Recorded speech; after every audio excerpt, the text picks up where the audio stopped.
Welcome to Eat Blog Talk, where food bloggers come to get their fill of the latest tips, tricks, and insight into the world of food blogging. If you feel that hunger for information, we'll provide you with the tools you need to add value to your blog, and we'll also ensure you're taking care of yourself, because food blogging is a demanding job. Now, please welcome your host, Megan Porta. Hey food bloggers, I want you to know that I myself am a food blogger, so I understand the need to find those connections and find the answers and create transformations in my business that are actually going to matter and help me to grow and make more money and get more traffic and all of the good things. If you are interested in this too, which you probably are, please consider joining our mastermind groups, which are starting up in the fall of 2021. Go to eatblogtalk.com to find the application. There's a button there that says join a mastermind group. That will bring you to an application that will determine whether or not you are a good fit for these groups. As Napoleon Hill, the author of Think and Grow Rich, says about the mastermind principle, 2 or more people actively engaged in the pursuit of a definite purpose with a positive mental attitude constitute an unbeatable force. Unbeatable force. You can't argue with that. Weekly Zoom calls will have the format of peer-to-peer learning with members taking turns being in the hot seat. And once a month, we will invite in guest experts who will unleash their knowledge about very specific topics relating to food blogging and relating to ways that you can grow your business in a big way. We convene every single week where we share our struggles, our wins, and we can shine and lift each other up and provide resources and input that will help the other members in the group to grow their businesses and grow as individuals as well. Again, go to eatblogtalk.com to fill out an application to see if you're a great fit for the mastermind groups. Hey everyone, just hopping on to preface this episode a little bit. So every once in a while, I host a room in Clubhouse that is just packed with great information and turns out way better than I thought the chat could possibly go. And this happened to be one of those chats. I try to record all of my Clubhouse chats just in case this happens, and I'm so glad I recorded this one. So this chat came from a room in Clubhouse from July 23rd, and included in the room were myself, Jason Logston from Amazing Food Made Easy, and also Making Bacon, and Bob Clark from Clarky Media. The 3 of us were the hosts, and then also joining us in the room were Janine from Cook, Pray, Slay, and Taryn from Hot Pan Kitchen. So those are all the voices that you will hear, and I really hope you enjoy this conversation. And by the way, if you're ever free on Fridays at noon Eastern Time, come join us on Clubhouse. We have the best conversations. You don't have to just come and listen. You can actually contribute as well. They're really great. They're really valuable. So here is our Clubhouse conversation from July 23rd. Hey, how's it going? It is good. I cannot believe we're back in Clubhouse. It feels like it's been months. I agree. 100%. Feeling a little out of the loop as I kind of get back into working in the food blogging world, but I'm excited to hang out with you guys today. Hope you guys are all having a good Friday. To start, I guess, why don't we just do introductions? Would you mind just doing a quick intro, Jason, to yourself? Sure. I'm Jason Logston. I run Amazing Food Made Easy, which is a sous vide-based blog, and I'm also president of the International Sous Vide Association. Then I also run Making Bacon, which is a podcast and blog dedicated to helping food bloggers kind of move their blogs forward, get off the ad revenue treadmill, and kind of monetize their fans by providing value to them for products and stuff. So that's kind of some of the things that I'm up to. Awesome. Bob, do you want to do a quick intro to you and your business?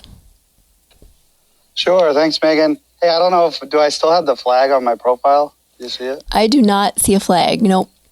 Perfect.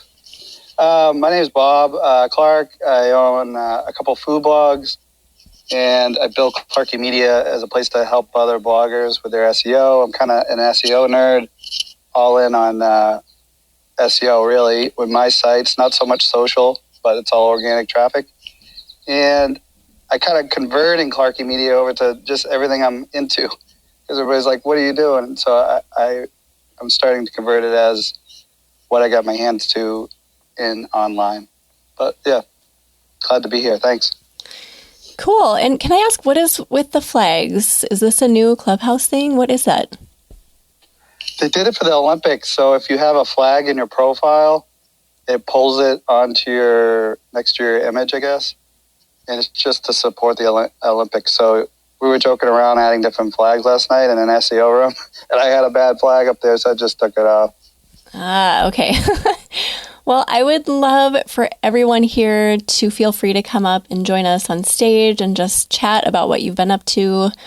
I have been really not working for most of the past month, just kind of little bits here and there. So I feel very, very out of the loop. But I would love to hear what everyone's up to. And while you're working on coming up, Jason, I would love to hear what you've been up to. You mentioned this morning that you were kind of getting into SEO and digging into some things in that realm. What is going on with you? So I think probably last time I was here, I was just starting the process of kind of reassessing my site. I used to kind of be an SEO nerd back when I got started 10 or 12 years ago doing this, but I hadn't really dived into SEO for a long time. I got much more into the kind of the habit of writing what I thought my users needed and not worrying about the SEO. And I had a good, at the time, base foundation. So I was, had the right structure and a fast site and everything. But over the last 5 years, I think probably SEO has changed a lot and Google's looking for different things. And my site was set up kind of for the old SEO. So I've updated a lot of the kind of foundation, and then I'm looking at a lot of the articles on my site, just seeing what type of content do I need to flesh it out, and how can I make some of those articles that were, short little, a few paragraph articles that were fine a decade ago aren't necessarily the best way to do it now. So I'm doing some more research around that, and then just hopefully next month I'll be, creating and updating a few hundred articles, which is always a blast, as anyone knows. It's updated old content. What have been your main takeaways? Are there one or two nuggets that you're like, oh, this is something I didn't know before, something new you've learned about SEO recently? I think the big change is that Google now wants you to, share information and not keyword stuff. And, Google's algorithms are a lot better now. I'm sure Bob can talk about this a lot more in depth than me, but the algorithms are a lot smarter now than they were 5 to 10 years ago. And so they are looking for normal writing, for good writing. And I think focusing on that, which a lot of my blogs did, was a good decision back then, but it's something I think even more to double down on, as more search engines are looking for good authoritative content. So that's been one of my takeaways. And one of the other ones was just, keyword research and SEO in my head are like two different things. They're related, obviously, but I view a lot of the SEO is like a lot of foundational work, making sure that you are kind of checking those boxes of headers and site speed and all these kind of things that you need to have good SEO. And then I view keyword research as, something you can do to help kind of judge the direction of your site. But, I really focused a lot on what my community was looking for and the questions they were looking for, and used very little keyword research over time. Especially in the past, and I still built a really successful site doing that. So as I've dived into the keyword research a little bit more over the last few months, it's been kind of nice to see that some of the things that I've been writing about, overlap with what people are searching, and it's a different approach. I think if you're not necessarily in love with, spreadsheets and going through giant lists of keywords, that if you know your audience and you're in a very specific niche, then writing about things that's going to better serve them will continue to move your site forward, regardless of what SEMrush says or any of that.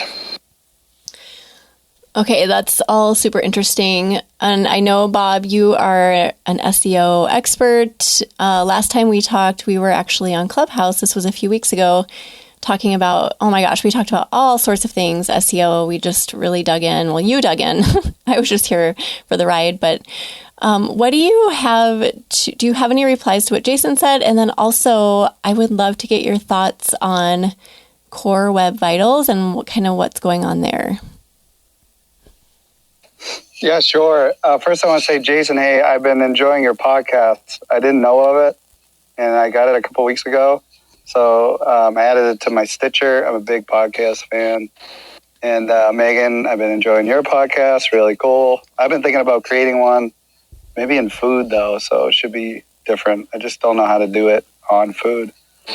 But we can talk after, maybe later on in the discussion. I also have one for exploring sous vide that's all focused around food. So we could talk a little bit about how bloggers could do that. Yeah, I'd appreciate that. And if you ever, Jason, if you're just jumping back into SEO, if you ever want to reach out, I just got a site monetized on Mediavine pretty fast.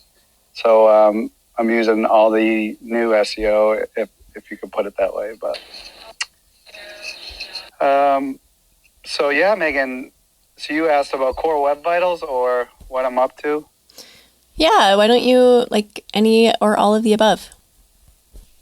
So I'd say Core Web Vitals, people are all freaking out about it, especially food bloggers. And with the big algorithm update the last month or two, page speed is really important. It's going to be a ranking factor, right? So the whole page experience. If people go into their search console, they're going to see that Core Web Vitals, but also the page experience.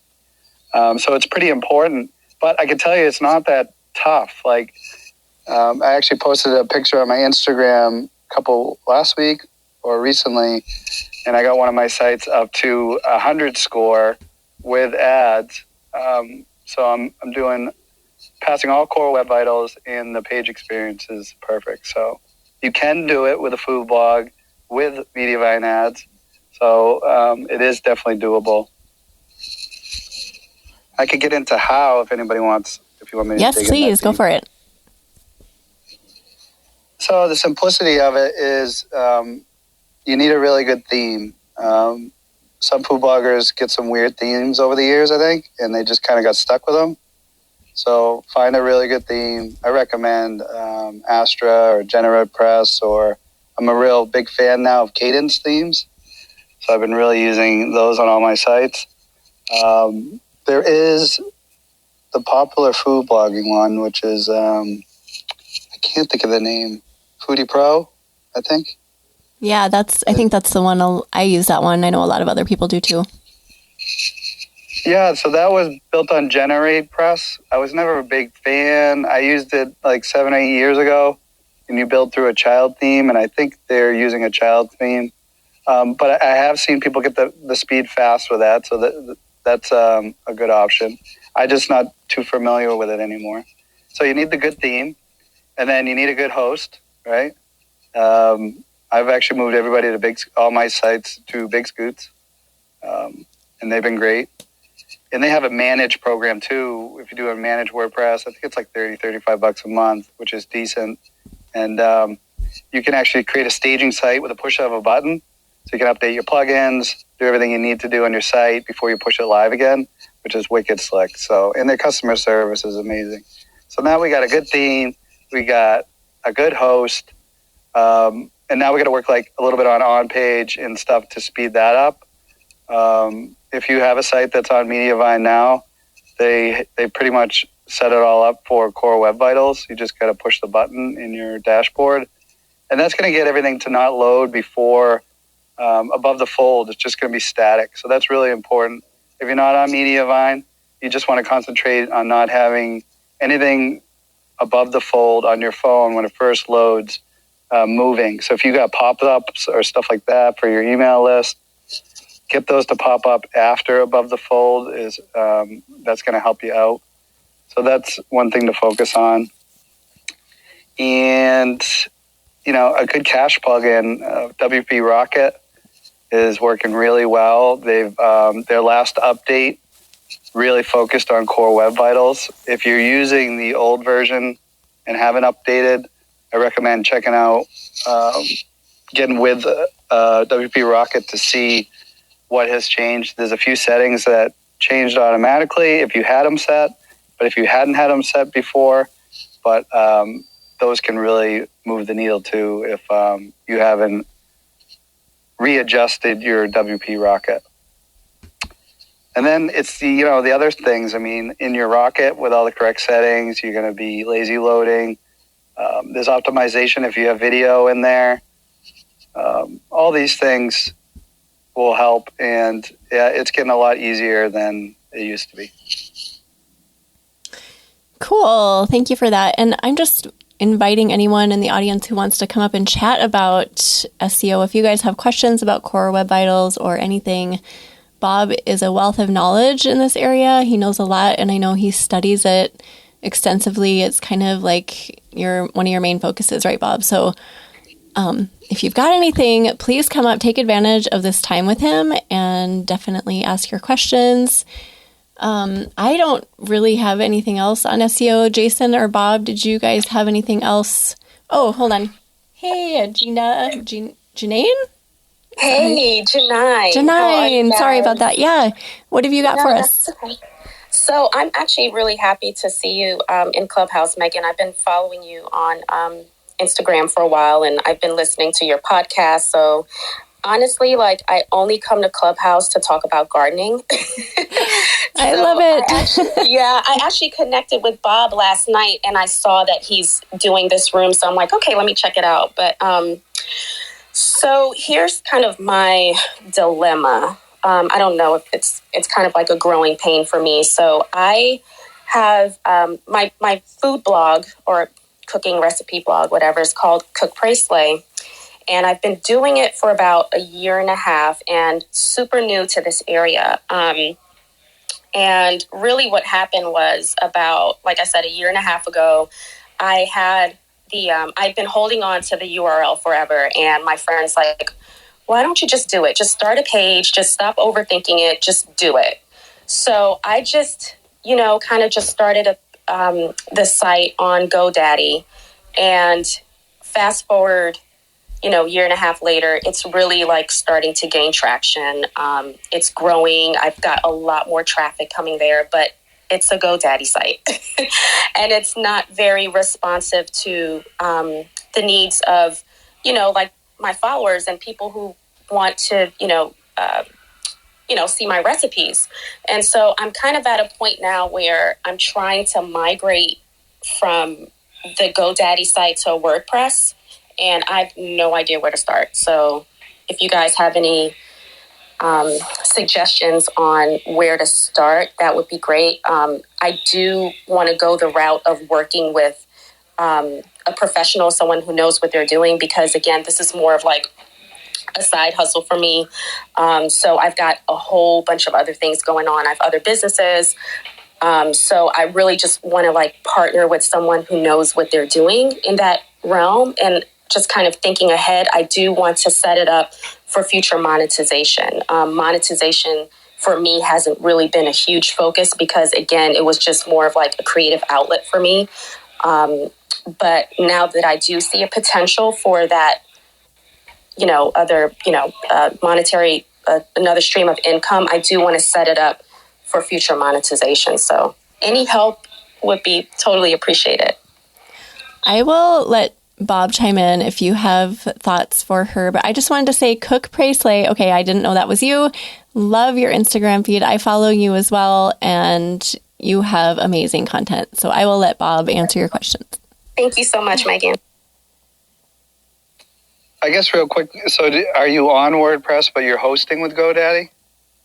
No, I'm not on WordPress at all. I'm just on GoDaddy has different packages, and so I'm on their website package or whatever. It's I could upgrade to a WordPress, but I don't really even have any experience with the WordPress. So my concern is that, okay, I can, transfer to a WordPress, but then what? Yeah. So I think you nailed it on the head. Get someone to do it for you. I don't do migrations of people because I don't want to be responsible. Person I could suggest, and I don't know if he's doing it, is do Imark Interactive, Grayson Bell.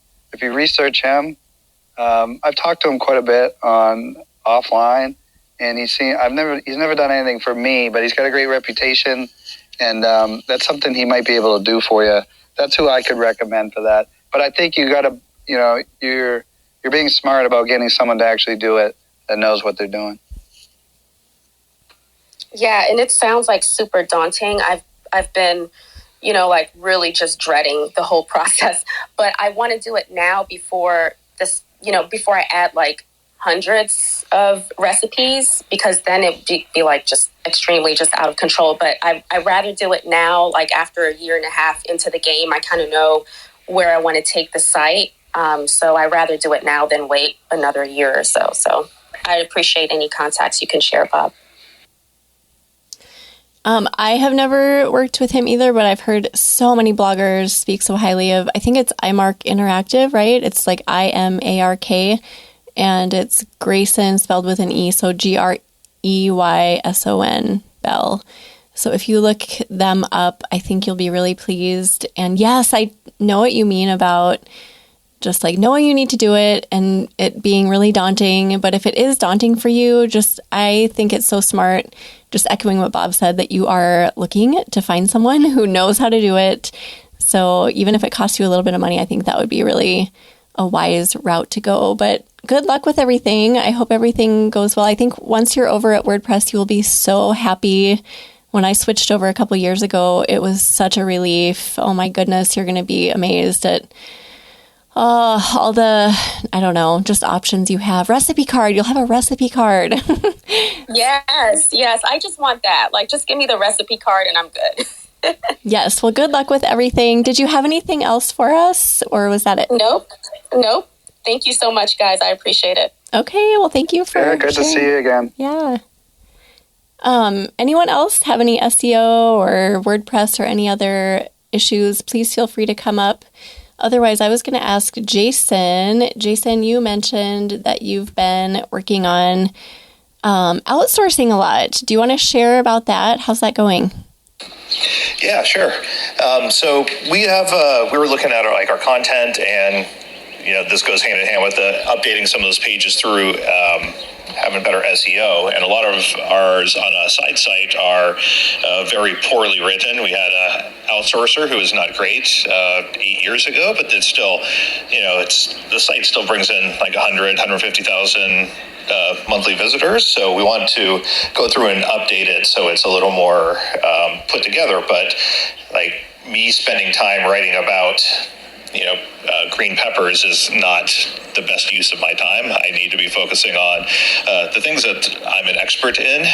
So we're looking at outsourcing some of these different tasks. Also some podcast transcriptions that I don't want to be transcribing my own podcasts and creating show notes.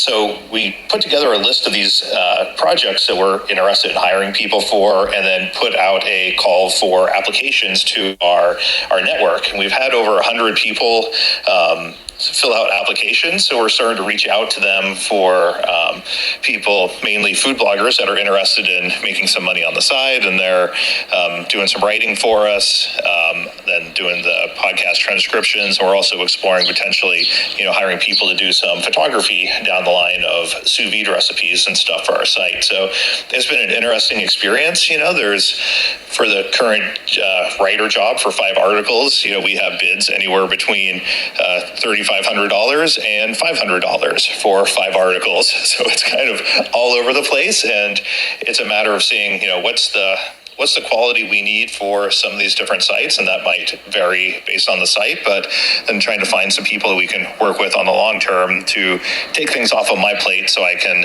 focus on the things that really move my own blog forward, and not kind of like the things that anyone that's a decent writer can do. So it's been fun to try that out. What has been the easiest part of this process and the hardest, just finding those right people? So far, the easiest part was getting applications. I was hopeful when we first put out the call that we'd get 5 or 10 people to get in touch with us. And we've had, like I said, over 100. So there's a lot of people out there looking for contract work and looking to add to their the income that they have from their blogs, and that supplement your income as you're still honing your skills.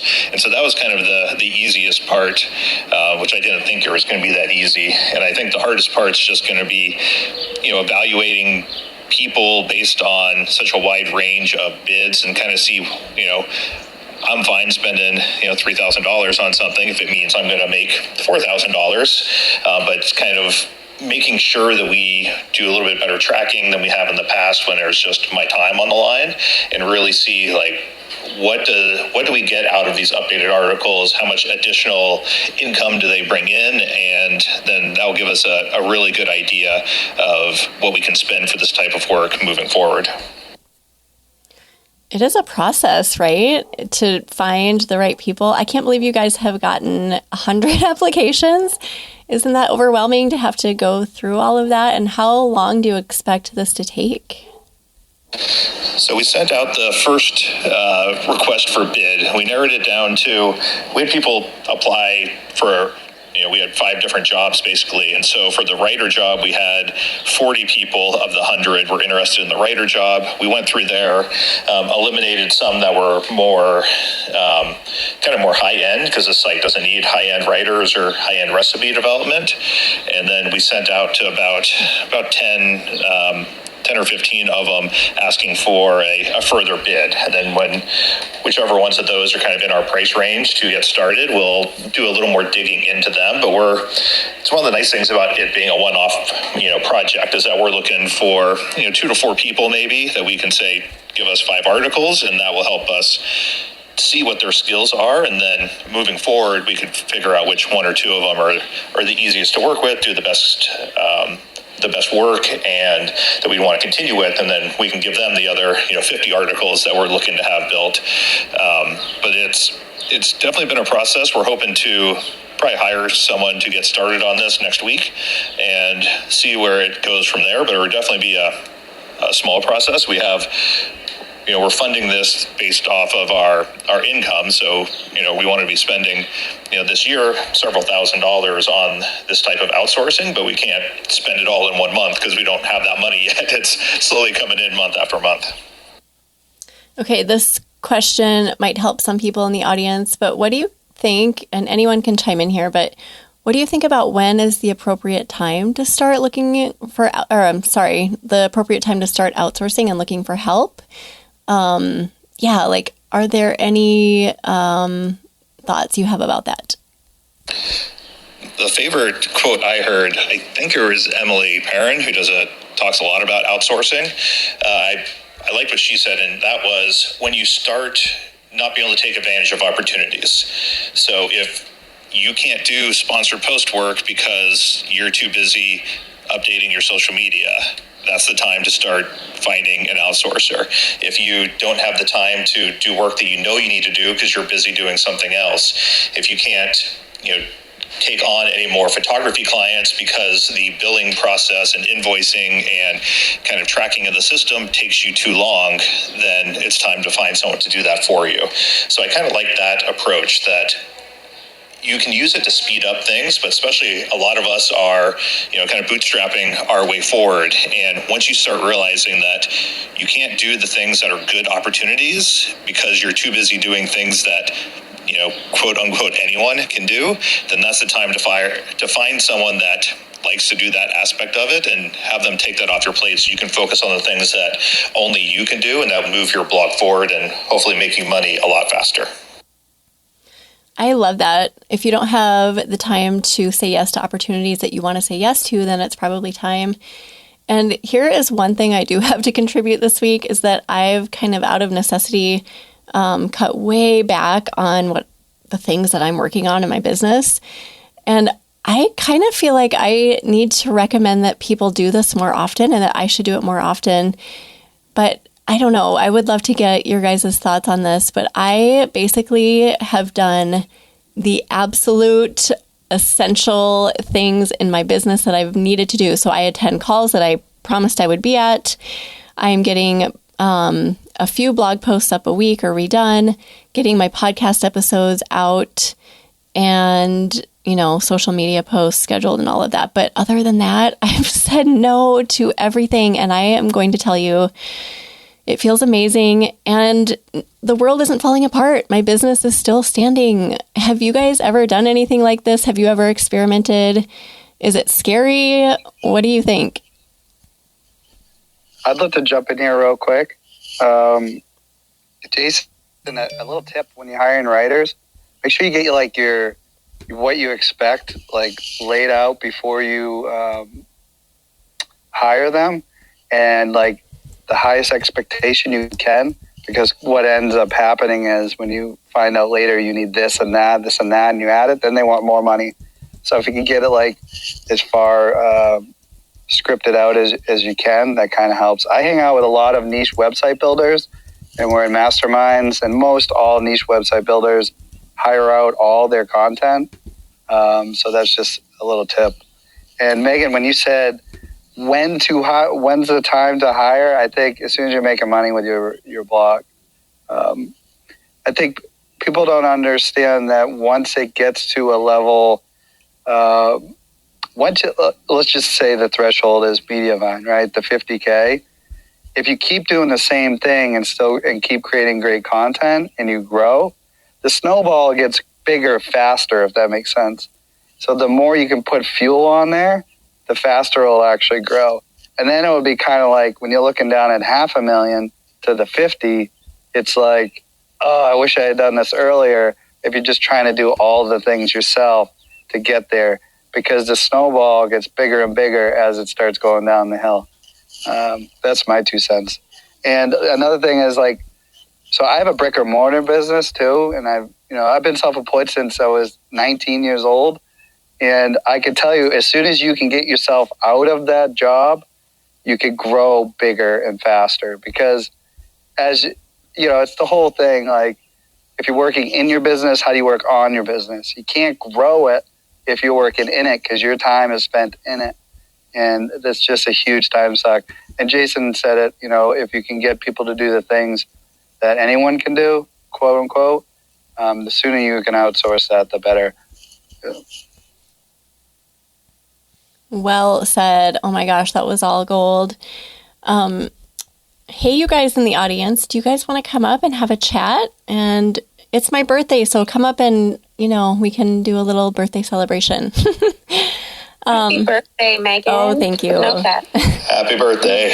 Yeah, happy birthday. Thanks. My boys were like, why are you going on Clubhouse? It's your birthday. I was like, exactly. I want to be on Clubhouse because it's my birthday. You had asked about taking steps back as well, which I know is something you try to do every year, and I think that's awesome that you try to take a month or two off every year. And I think it's something that a lot of food bloggers, we're told how much consistency matters, and I think that in the long term, consistency matters. If you're not putting out content, it hurts you in the long term, but in the short term, over 1 to 3 to 6 months, most of your fans don't notice that you're not there. A lot of people ask, well, how did you have time to write 15 books? And it's well, I would stop blogging for 3 or 4 months and I would write a book. And no one ever complained. And no one was like, oh, I can't believe you're not posting recipes. I had my newsletter on an autoresponder, so they were still getting emails from me once a week, but I didn't have to ever touch it. And no one cares. My social media buffer runs out and no one really cares. We get so caught up because we know every moving component of our own sites, but most people don't know that. And you can get away with a week or a month or 6 months stepping away from it and not adding content. And it's not going to hurt you in almost every case. If I could just jump into, if you guys don't mind, I'm actually in the middle of doing that. I've kind of got to a place where I just my wheels were constantly turning, and it's just that pressure, right, of just having content consistently out there. And I just made the decision just to take a step back, and I let my people know, I just kind of said, look, you guys might be seeing a little bit less of me, but just know that I'm still here. And so I tell folks I still want to show up for my people, but it just looks different. So I'm doing more stories, for instance, or like they can just still stay in touch without having that pressure of just constantly having to like feed the beast. And so for me, it's allowed me just to kind of take a step back, but then reassess the content that I want to work on moving forward. Like I just took the time to kind of plan out my social media calendar and all of the things like I want to focus for the next 3 months or so. Because I do know like, okay, back to school is coming up. And then before you know it, we're going to be in the holidays. And that's like a huge, super busy time. So I'm trying to like get ahead of that. And so that's the type of content, believe it or not, I'm starting to work on now. So just taking that step back is allowing me just to be a little bit more strategic and just, you know, be a little bit more intentional. So it's actually helped me plan better. And also it's helped my mental health as well. So just wanted to throw that out there as well. I love that point. That I agree that I feel like we get so caught up in working on what's urgent, and that starts taking away from what's potentially important to work on. And when you take that step back and you're not being pulled in 1,000 ways, you can really say like, what is important for me to work on to move my blog forward and my business forward? And then you can work on those things instead of, you know, freaking out because you don't have your pins in for Pinterest or you don't have your, you know, Facebook messages set up. Like you can sit down and strategically decide what you need to do, and then you can start working on it. And it is amazing when you step back and kind of say like, I'm not going to work on anything for a few weeks. How many of those like urgent things that we were doing, like you have no desire to start working on again because they just weren't moving you forward. You guys are awesome. Thank you for sharing all of that. And that has been really revealing to me too. So when I think back to like a month and a half ago and the things that I was working on then and how I was sitting at my computer, like, I've got to get this done. I have to get this done today. And now I look at those things that I was working on and I think, what in the world was I so just uptight about? Why did I feel like I needed to get that done? Because it really was not urgent, like you said, Jason. So it really is revealing just taking these breaks. And it's really hard for us food bloggers because we're so busy and we've got so much to do and keep our eyes on. There's so many moving parts. There's SEO and Pinterest and oh my gosh, like go on and on. But it is so helpful. And this is ironic because I'm giving a talk about this next week at IFBC Virtual Summit. So it's kind of funny how this is all unfolding for me at the exact time that I'm going to be talking about it. But there is so much magic in just taking a step back. And Janine, like you were saying earlier, do it now. Well, we can kind of, save ourselves almost for Q3 and Q4. So I feel like it is really hard for me to get back into it after I've taken time off. If you guys have any tips for me about re-engaging my brain, maybe just, I don't know, probably slowly doing it over and over. But, it's been kind of a rough week or two trying to, I don't know, be in the world again. Can anyone else relate? Hi, Taryn. What are you up to today? Hi. Can you hear me all right? I can hear you. Okay, just checking. You were just saying tips for getting back into it, and I was going to say I also have been taking some time off, almost not necessarily purposefully, but with my kid. I have elementary age kids, and they're out of school right now, so I've had to kind of accept that I'm just not going to be very productive while they're out of school. That's just the way my life is right now. So seasons, right? It's a specific season. But one thing that has actually helped me, Megan, you were saying, how to get back in the swing of things, because I too have noticed that when I take time off, while it's good and I appreciate that time off, it's hard for me to then get motivated to start to want to do some of the work that I had not been doing previously. And this is a little bit of a plug for the mastermind that you lead, but it really helps me be in that mastermind call and talk with other food bloggers and even just help them with their problems, because you're getting into that creative thinking space, and that gets me excited and it makes me want to work on my own business. So that's something that I've noticed is having that connection with other bloggers and content creators helps me get motivated, not just for their business, but my business as well. Oh, Taryn, that was so well said. And I 100% agree. We had a call last night and you guys like saved my sanity yesterday. I think one time over the past, was it like 2 weeks ago, I sent Jason a message and I was like, this is my attempt at networking. Hi, Jason. Like you just have to reach out to those people that you know and trust and like in the space once in a while. And I think that is such a huge part of it. And then just consistently do it, right? Until you're eventually, hopefully, my mind and brain will be working again. And doing these rooms, just showing up here too.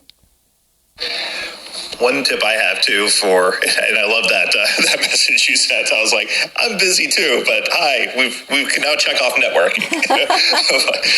One of the things that I like to do when I get back, because I struggle to, like after I've been gone for the last 2.5 weeks and just got back on Monday, is that I just got done talking about focus on what's most important to your business, but when I get back, I like to try to have a project that's fun, and hopefully it can be important as well. But if there's a recipe you've been wanting to make and you just haven't got around to it because maybe it's not, it's too long tail of a keyword, or if there's, some type of social media post that you wanted to put together, but you just haven't got around to it, but it's something you're kind of jazzed for.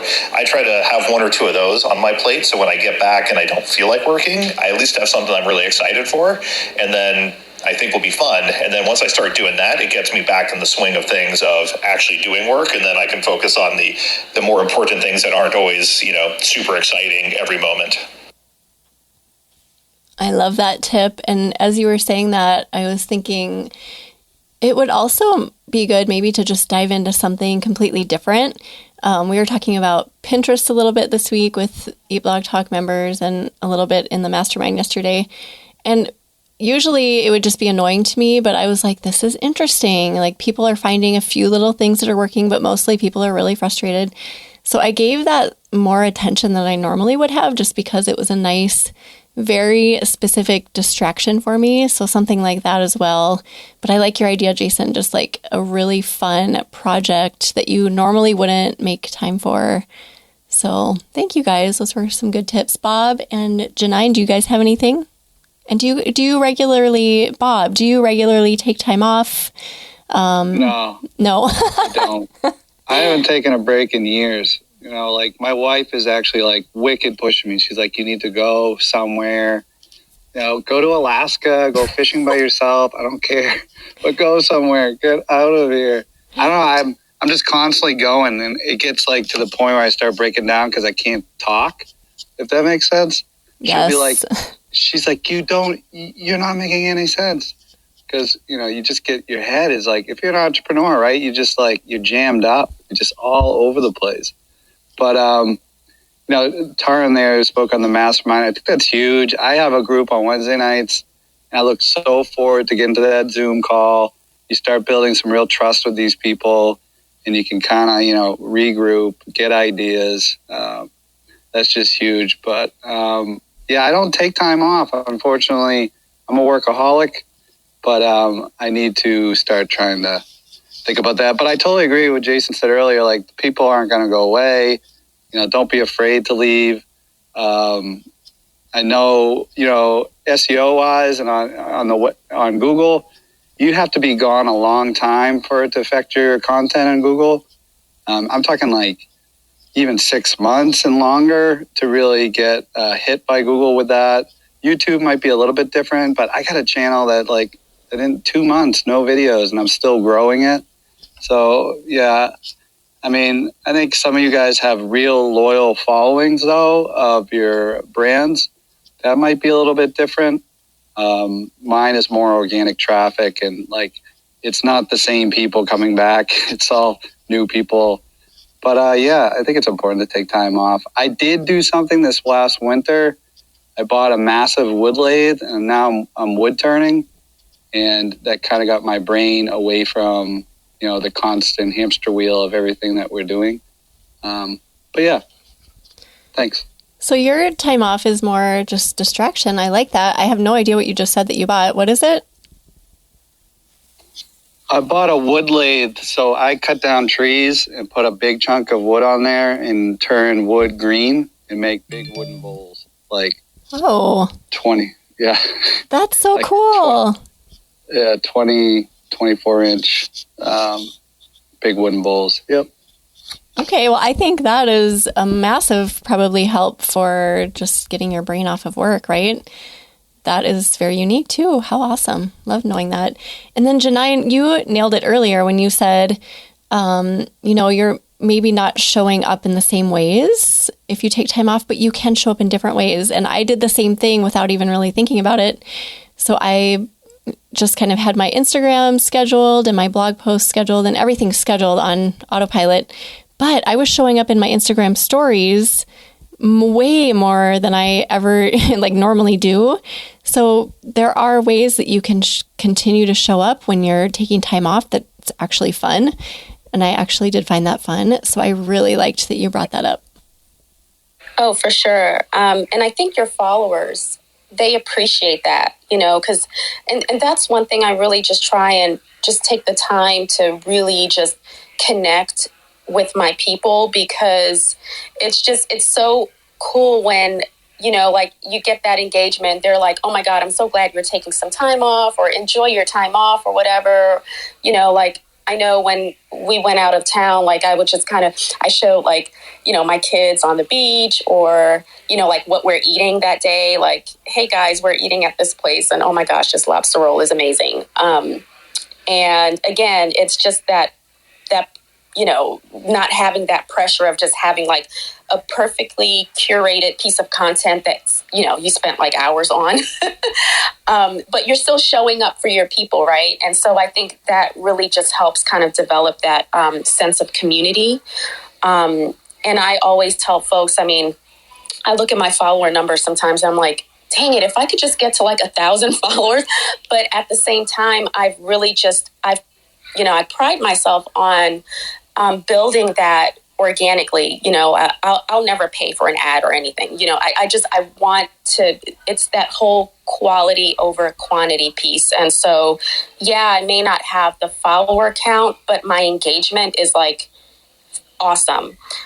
So that's what I really try to focus on. So, for me to take the time to just get on my stories and just show a quick little snippet or whatever, to me, it's worth it. And it still helps let my people know hey, I'm still here for you. But, I'm not spending hours, developing this recipe or taking these, beautiful pictures or whatever. I'm tending to my mental health, and I'm here and I take the time to, be with my family, but hey, I'm still here.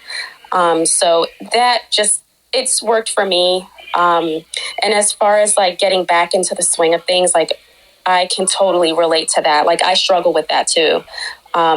But I do agree with Jason in that maybe just having a fun project to come back to. I know that helps motivate me. I started a YouTube channel, which that's how I connected with Bob the other night. But so I knew coming back, I wanted to batch create some videos. And so I was super excited about that.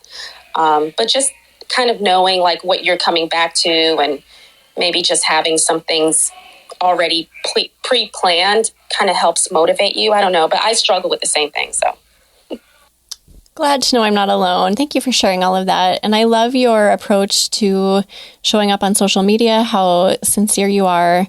And you're just really genuine in the things that you share. But also, I am 100% with you on refusing to buy followers. I've always been that way. I feel like there is no way in the world that I would ever do that. I don't know. What are the rest of your thoughts on that? I know I know bloggers who are actually really good friends who do that, and they justify it and they think it's, it works for them. It's fine for them. But I would love to hear the rest of your thoughts. I love just the concept of, engaging with who you have. I can see some business models where paying for people, could make sense for those business models. But, saying if I only had 1,000 followers or whatever. Like, I always think about, as food bloggers, we think about ads. And so it's always like that 50,000 number. Can I have 50,000 monthly visitors and I can start making money?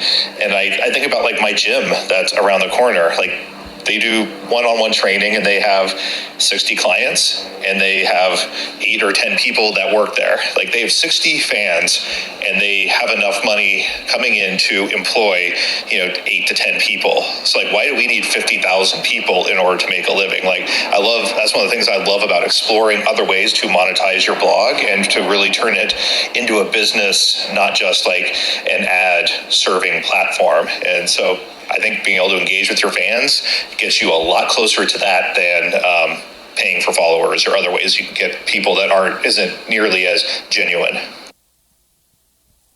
Yes, love that. Same with email addresses. I always have felt like I want to get those the right way, the authentic way, and they're going to like me so much more. Taryn or Bob, what are your thoughts on that, on buying followers or something similar? I'm not even doing social, so people be like, what? So on the food side, like, I was doing pins in the beginning when I built my food blogs, and I was like, this is ridiculous. I didn't see and then it started into the whole point of fresh pins, and they wanted like multiple pins per day. So I've been focusing just on all organic traffic. Like, my sites get 97% organic traffic. So I gave up on social. I don't even have Instagram for my food blogs.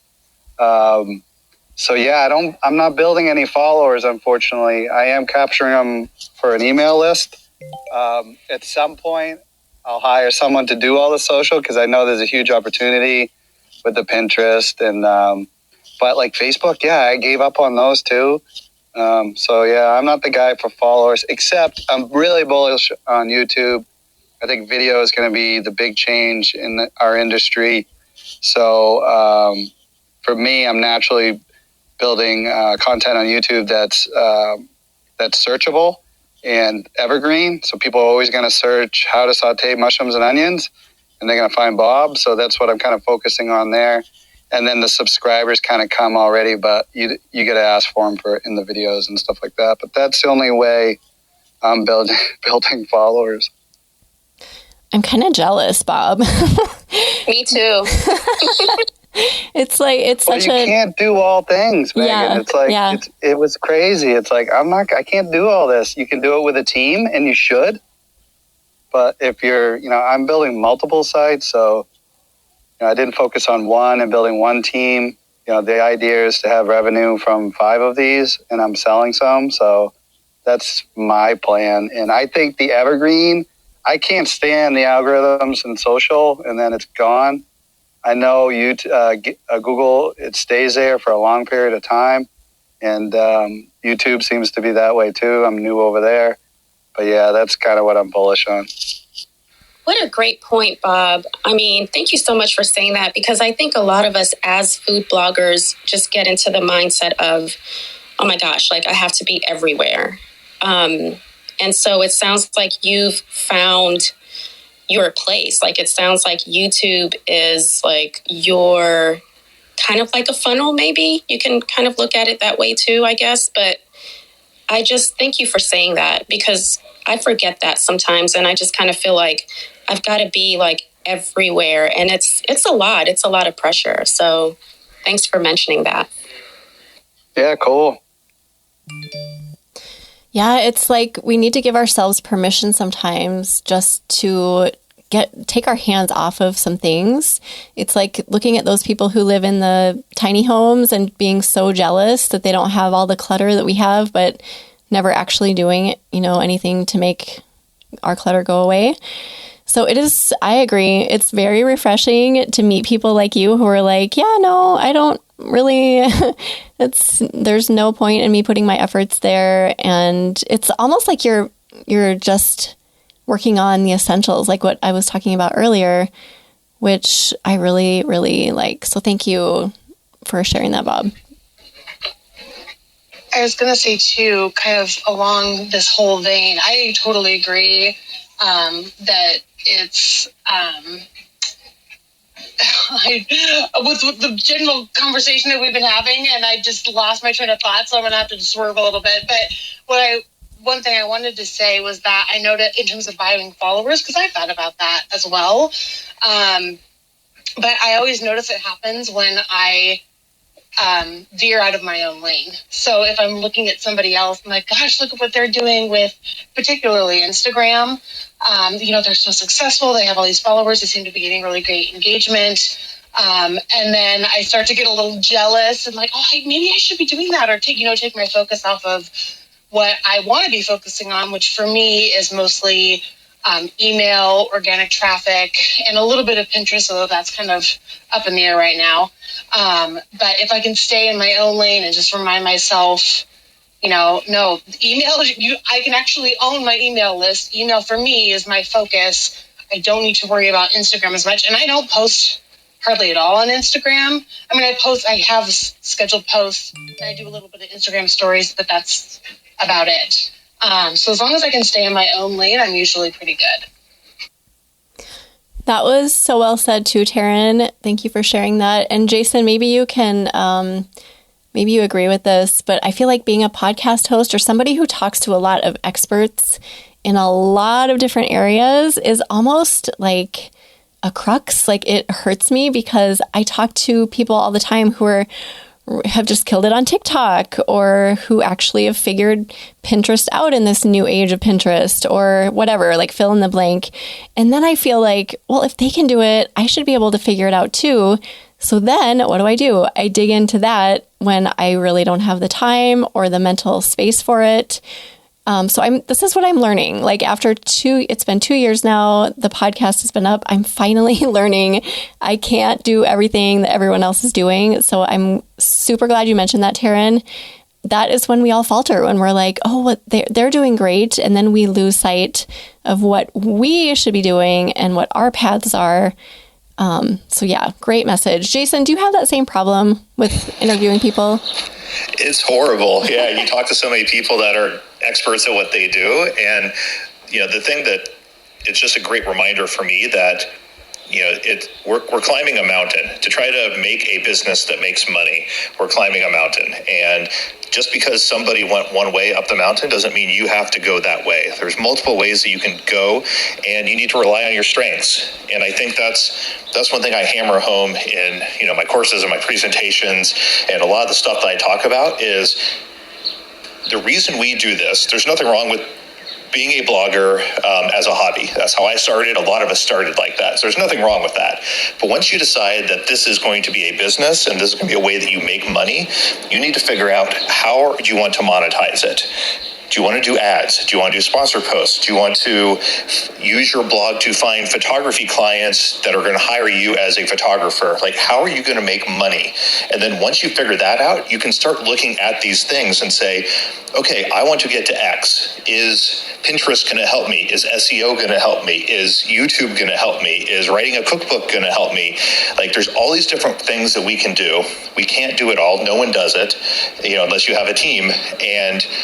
But if you know where you're going, you can start looking at this type of stuff a lot more critically and saying, this might work for a lot of bloggers, but it's not going to get me to where I need to go. So I'm going to focus on this other thing that other bloggers might not do as much, but it's going to get me to where I want to be. So if any of you are listening and wondering, like, well, how do I pare back? What do I figure out? The first step is to figure out, how do you want to make money? Like, what are a few options you have for monetizing your blog or your business? And then start figuring out how you can actually move forward, and what are these tactics do you need to do to get yourself to where you want to be? Dude, love that, man. You nailed it on the head. People need a roadmap, right? Stop freaking. My wife goes, Bobby, squirrel. I gotta look over and she'll be like, what she's trying to point out is, dude, focus. You can't be all over the place. Focus right here. My wife is the one that brings me back to Earth. But man, you hit it right on the head, Jason.